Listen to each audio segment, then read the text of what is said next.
जिल्हा बँकेचा एक विषय समोर आला आहे की नवी पेठची इथली जी शाखा आहे ती विक्री करण्यासंदर्भात संचालक मंडळ निर्णय घेतला। मी काल विरोध केला. संजय पवार हे जरी माझे राजकारणातले मित्र असले तरी काही वास्तू अशा आहेत की त्यांच्यामध्ये प्रत्येकाचा आत्मा असतो. 1903 साली ती 8,000 मध्ये घेतलेली वस्तू आहे.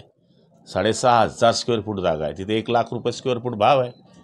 65 कोटीची जागा तुम्ही जर 22 कोटीमध्ये विकत असाल तर हा शेतकऱ्याचं भलं करण्याचा विषय नाही आहे. हे कोणाचं भलं करताय आपण?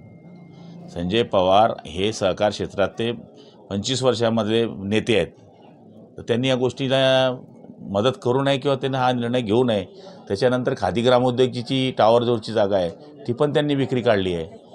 मग हे कशा करता विकता? एकीकडे तुम्ही संचालकांना पैसे देतात, त्यांना कर्ज देतात. शेतकऱ्यांना कर्ज दिलं का शेतकऱ्याच्या पाठी तुम्ही ई करार करून पैसे लिहून घेतात. एकीकडे डायरेक्टरांना पैसे देतात आणि आणखी सांगतात की त्यांनी नियमाने कर्ज घेतलं आहे. आणि एकीकडे तुम्ही या वस्तू विकायला काढतात. पालकमंत्री म्हणून या गोष्टी मला मान्य नाही आणि असं केलं तर मी त्यांच्या विरोधात जाईल, बँकेच्या विरोधात जाईल. दगडी बँकेची जी प्रॉपर्टी विक्रीचा जो निर्णय आहे सध्याची चर्चा रंगली आहे, मात्र या निर्णयाला मंत्री गुलाबराव पाटील यांनी विरोध केला आहे, काय सांगू?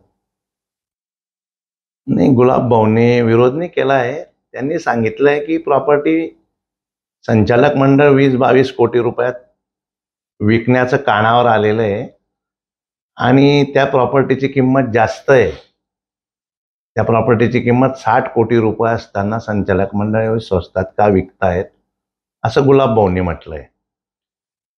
असा विरोध केलेला नाहीये, परंतु आम्ही त्या प्रॉपर्टीची अजून रेडी रेकनर आल्याशिवाय, गव्हर्नमेंट व्हॅल्यूवर आल्याशिवाय आणि तो गव्हर्नमेंट व्हॅल्यू किती आहे काय आल्यानंतर त्याचा विषय सगळा संचालक मंडळात ठेवल्यानंतर याचा विचार केला जाणार आहे.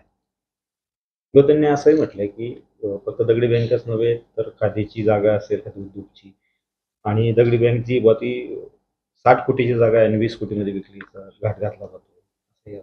आम्ही 20 कोटीत जागा विकावी असं कुठेही बोललो नाही, कोणताही संचालक बोलला नाही.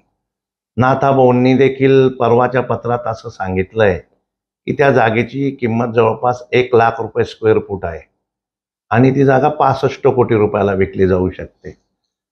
गुलाब भाऊंनी देखील सांगितलं की ती जागा 60 कोटी रुपयाला विकली जाऊ शकते. गुलाब भाऊ पालकमंत्री आहेत, ते जिल्ह्याचा आढावा घेऊ शकतात. जिल्हा बँकेत कशा पद्धतीने कामकाज चाललंय एक पालकमंत्री या नात्याने ते देखील आढावा घेऊ शकतात.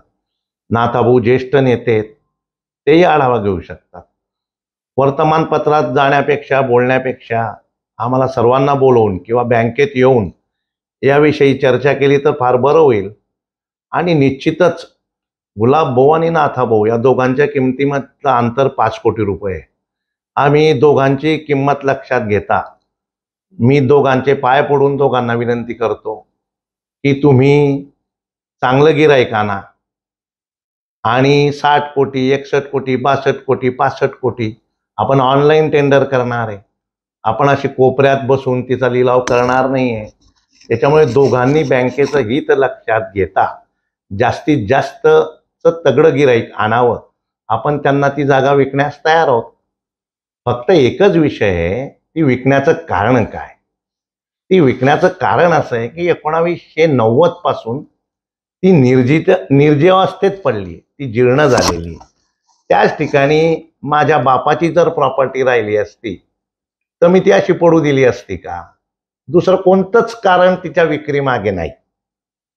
माझा काही स्वतःचा फायदा, संचालकांचा स्वतःचा फायदा अजिबात नाही. ती प्रॉपर्टी दोघांनी गुलाब भाऊ नाथाभाऊंनी जर 60 कोटीत 62 कोटीत 65 कोटीत विकली तर आनंद आहे ना. जिल्हा बँकेचा संचित तोटा जो आहे 91 कोटीचा आहे. 60-65 कोटीत जर ती विकली गेली तर निश्चित सगळ्यांना आनंद आहे. आपण टेंडर काढू, तिला ते म्हणतील त्या पद्धतीने विकू. एकटा संजय पवार मालक नाही आहे, सगळे आम्ही 21 संचालक आहेत. नुसते संचालकच नाही, लोकप्रतिनिधींनी सांगावं आम्हाला की जागेची किंमत एवढी विक्रीला करावी. आम्ही टेंडर मागवणार आहे, टेंडर भरावं. कोणी 60 कोटीचं भरावं, कोणी 5. ज्याचं टेंडर हायेस्ट राहील त्याला ती जागा विकू. शेवटी जागा रिकामी पडलेली आहे म्हणून तिचा काहीतरी मार्ग करावा एवढीच बँकेची अपेक्षा आहे, दुसरी काही नाही. तो समोर आलेले कारण की अजित पवार गट जो असेल, तुमचे जे संचालक आहेत ते विक्रीला सहमती आहेत परंतु शिंदे गटाचे जे आहेत म्हणजे अमोल पाटील असतील नाही, अमोल पाटलांनी देखील विरोध केलेला नाही.